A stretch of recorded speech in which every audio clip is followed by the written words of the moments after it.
What's up, guys? It's Ohio, and this is the video I was talking about bringing you guys.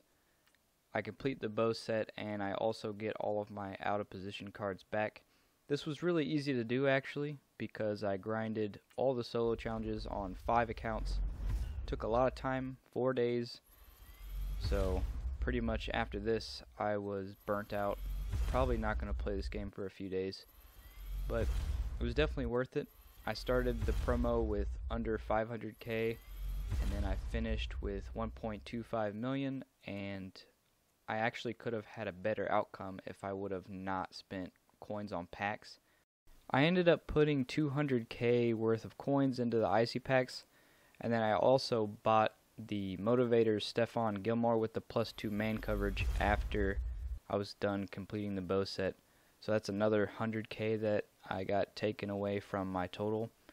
If I didn't pull the icy packs or buy the Gilmore, I would have been more toward around 1.5 million, which would have been really huge for me. But 1.25 plus all of my out of position players back wasn't too bad. I was really happy with all of the challenges and how much you got out of it in general, so I'm not too upset about it. But the presents were kind of frustrating for me, because in the past years when they've added presents to packs, you could pull them a lot easier. I'd say in previous years maybe 1 out of 4, 1 out of 5 packs probably had a present in it, and even further back you could auction the presents, so you could buy presents if you heard they were really good, or if you investigated a little bit yourself and you kind of had an idea of what was going to be in that present. You could just buy the presents off of the auction block, and sometimes you could get some really good ones for cheap if people didn't really know what they had. So it was really cool in past years. This year, the presents were only in packs. You couldn't get them from the auction block, which was kind of expected because they did that last year. But they were also super rare. I opened 200k worth of icy packs and I didn't get one present. And the stocking stuffers, they said had a chance for you to get a present in those, and I didn't get one across 5 accounts. So I don't know, the presents were pretty much non-existent for me. I really wish I could have at least got one. Hopefully when they expand this promotion next week, when they add the snow beasts, maybe they'll make it to where you can get a free one from solos. Maybe they'll make them a little bit easier to get. Maybe they'll have a set. I don't know. I just really want at least one present. That's one of the funnest things about the Christmas promo, and I don't think I will be able to get one this year. After I end up getting all these out of position players back, I think the ones that I kind of regret grabbing was the Vic, because I have a lot of cornerbacks. It's not really a bad problem to have a bunch of really high overall cornerbacks, but I just don't think I need the Vic, and he's not really a physical cornerback anyway, and that's kind of a trend that's on my defense. A lot of my cornerbacks just have no strength, no press ability, and really low hit power. So I guess if I'm going to go that direction, I might as well go all out. I just have pretty much all coverage cornerbacks, and then Vic is super man coverage, and then I have the Gilmore +2 man coverage, so he ends up having 97 man coverage, and then my Dion has 97 man coverage, and then the Gilmore I think has 93 or 94 man coverage, so super man coverage on my defense.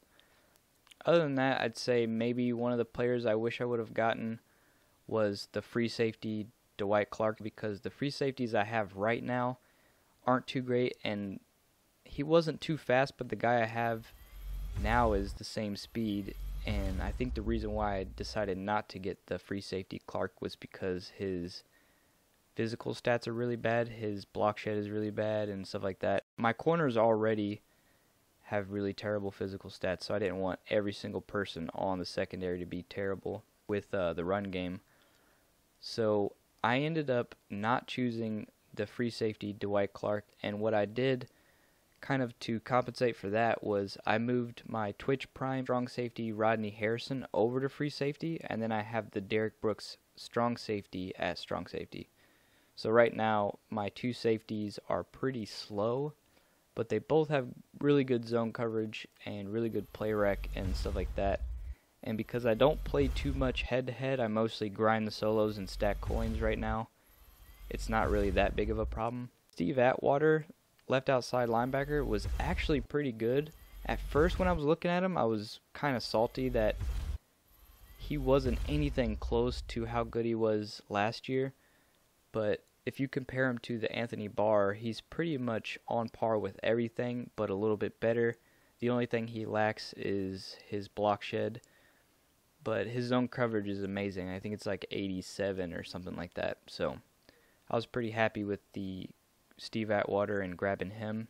But yeah, I really wish I could have picked up the halfback Michael Vick instead of the cornerback, because now that I see my team and I see how many good corners I have, and a couple aren't even on the roster anymore, they're just sitting in my binder, the Vick would have made the field more often down the road, most likely, because all I have really that's good for a halfback is the Ladainian Tomlinson. I've been putting his tokens in his set for a really long time, pretty much since launch, so he's almost a 95. And then other than him, the only guy really is the 88 Marshawn Lynch. I was happy with the Jerome Bettis. He's really good at fullback, but I can also move him to halfback, and he's a 91 at halfback, and his trucking stats and his physical stats are really crazy good. Another guy that I got back that I'm really happy with is the right outside linebacker Jason Taylor. His stats are actually really good. I thought he would be slower than he actually is. He's at 85 speed, and his run stuff stats are really crazy, and his coverage stats are not that bad, so I was really happy with him. But yeah, that's pretty much it, guys. These are all the cards that I got back, and then I did end up selling all of the Bo Jacksons, so I got around 1 million coins back for that. If you liked the video, leave a like, come back for more Madden 18, and I'll see you in my next video.